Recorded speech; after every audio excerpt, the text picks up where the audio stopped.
Hi everyone, it's Laura. Thank you so much for watching. In today's video, I will show you how can you create your own pattern using a tank top that fits you very well. And the pattern that we will create together will be not just for the tank top, but for many more pieces. So if you want to know how to do that, then please keep watching. This tank top is a piece that I have picked from my wardrobe. This tank top is going to serve me as a template for our patterns that we are going to create today. I have here two additional pieces from my wardrobe, those two crop tops. So the left crop top, the peach colored one, is the typical crop top length. It fits me really well. And the black crop top is rather shorter. It's about the length of a sports bra. By the way, I made this one myself. I have also a tutorial for this one, which I will link down below in the description box. And the reason why I brought both of them is because I want to mark the length of both on my pattern so that I could be later able to create two different sizes of crop top according of how long I want my crop top to be. First, I'm going to copy the tank top as it is. For that, I will take a paper, a pattern paper that is almost transparent, and position it on the tank top. The tank top needs to be straightened really nicely so that all seams are aligned. And then I simply copied here the outlines of the front part, and I'm gonna do the same for the back part. So this is the shape of the front part. What I need to do now is to add seam allowance. So I will add about 1/2 inch everywhere where my line is.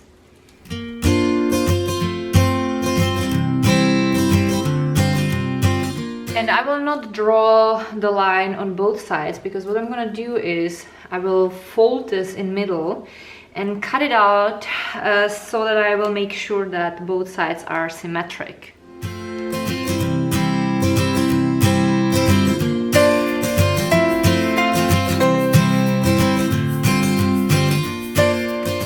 And voila, here I have the pattern for the front part of my tank top. This is including the seam allowance, so when you position it on the fabric that you're gonna use for your tank top, you do not have to add the seam allowance anymore. You will copy exactly the outlines of this pattern. And now I will do the same with the back part of the tank top. So again, I will copy the outlines, then I will add the seam allowance, and then I will make sure that I cut out the pattern so that it will be symmetrical.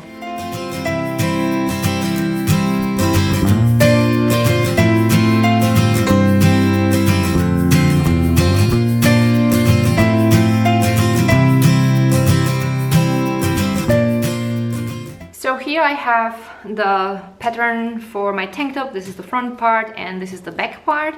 The way it works right now is that I would simply fold the edges inwards and sew them in place once the other part has been sewn together.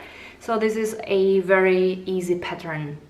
I have also created a pattern for interfacing for the neckline and for the armholes. Interfacing is a really good thing, either if you want to have a really nice clean line, or if you have a fabric that is super stretchy, or if you have a fabric that when you fold it in, it doesn't look good. So there are several reasons for that. Or for example, if you would have some special form of the neckline. So interfacing is basically copying the edge of the armholes and of the neckline and adding a few inches, and then you would have a piece of fabric for the back and for the front. You would align it with the edge, sew it on, fold it inward. But don't worry, I will cover that in another video when I will make a tank top or some other piece where I will use the interfacing. So that's definitely something I'm gonna show in detail in future. So I have here interfacing for the back neckline and for the back armhole, and the same goes for the front. I have aligned the crop top so that the top, the part where is the shoulder seam, is aligned with the end of the pattern minus the seam allowance.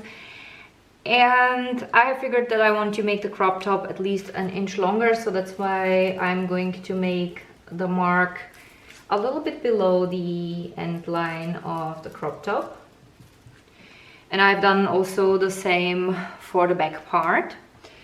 So this is where the finished crop top is supposed to be, so that's why I have to add also a seam allowance. So I'm gonna make a line here a little bit below the line that I have just drawn, and I'm gonna do the same also on the back part.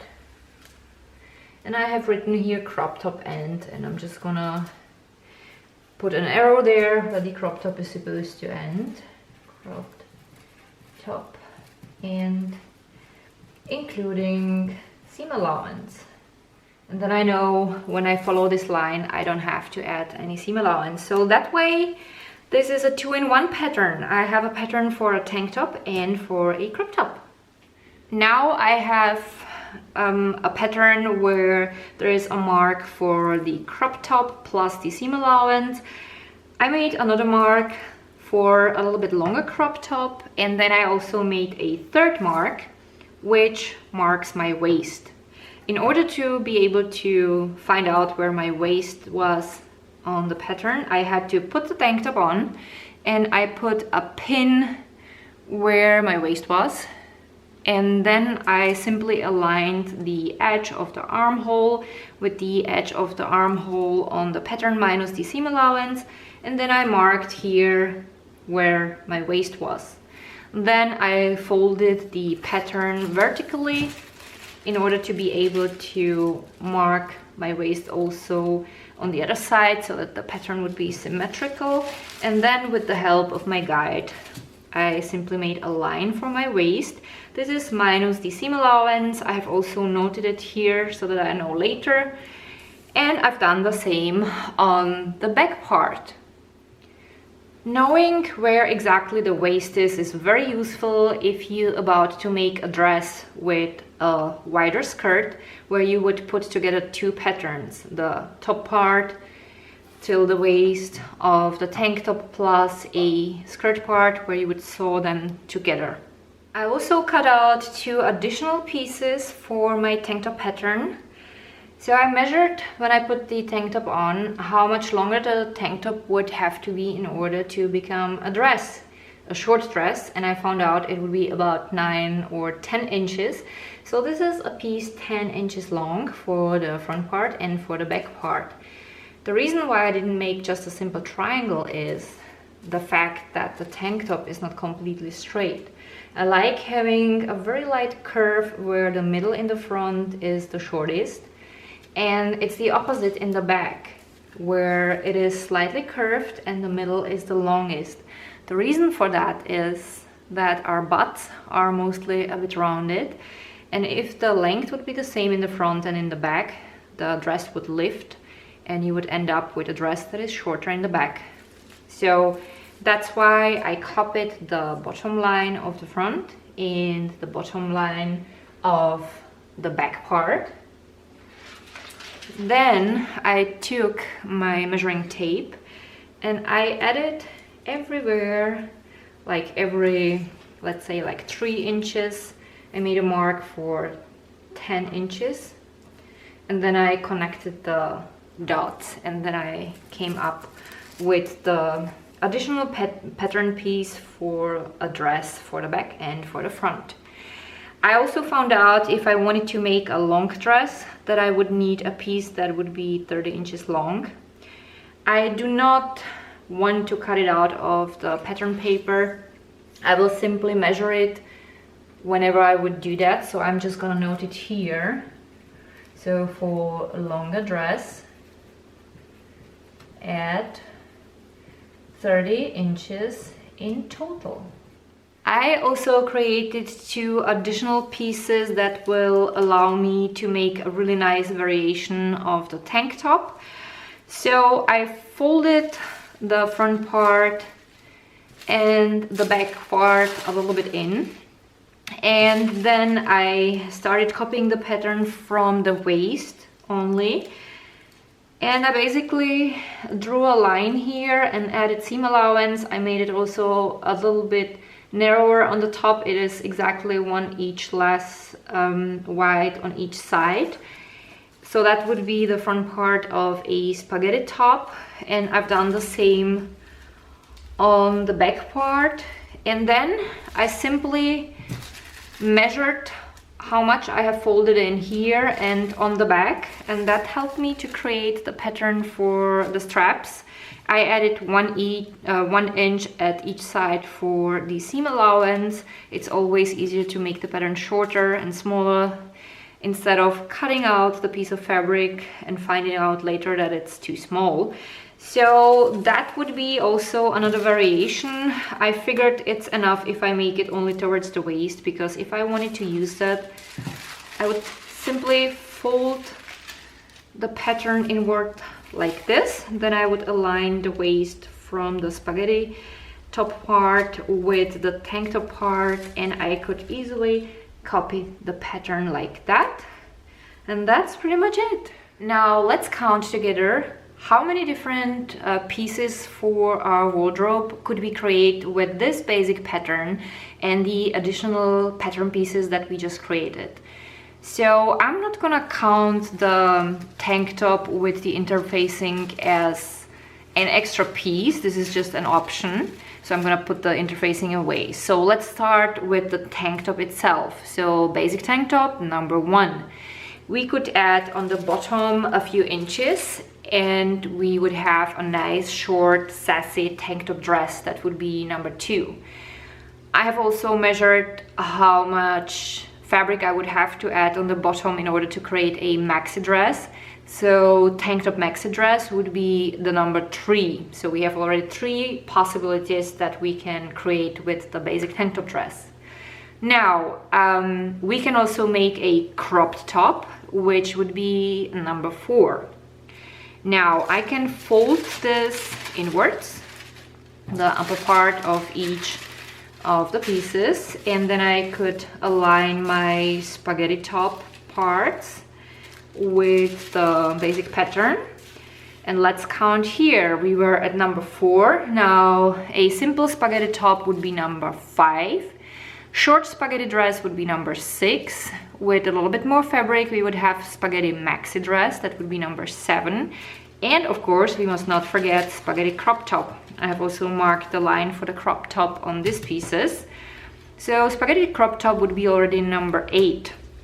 And then let's not forget that we can combine this pattern with a skirt pattern, and the upper part would be always part of a dress. So the tank top upper part that goes towards the waist would be a dress piece. That's number 9. And same goes for the spaghetti piece. So that could be also a part of a dress with a wider skirt. That would be 10. And all those pieces just with a single tank top where I know that it fits me well. So as you can see, you do not have to spend a lot of money on patterns if you know how to transform a simple pattern that fits you already very well. Actually, I just thought about 4 additional pieces that we could create using this pattern. We could take a high waist legging pattern and combine it with the upper parts that go towards the waist. So we would have either a tank top onesie or a spaghetti top onesie, and then we could create a variation of the high waist leggings pattern and make it into high waist shorts. And if we would combine it with either the tank top upper part or with the spaghetti upper part, we would have 2 kinds of a short onesie. So we are now at total 16 pieces that we can create with this easy pattern. I will be definitely filming videos for all those pieces that I mentioned today that we could create with the pattern in future, so make sure you subscribe to my channel so that you won't miss any further projects. And I really hope that you enjoyed today's video. If that was the case, don't forget to give today's video a thumb up. And you can also visit me on Instagram. Links to my many Instagram accounts are down below. I've also listed several videos in the description box that might be useful for you. And if you would want to support me, I would be super grateful if you would do that on Patreon. Thank you so much if you even consider that. And that's it for today. I hope you had fun. Thank you so much for watching and see you next time. Bye!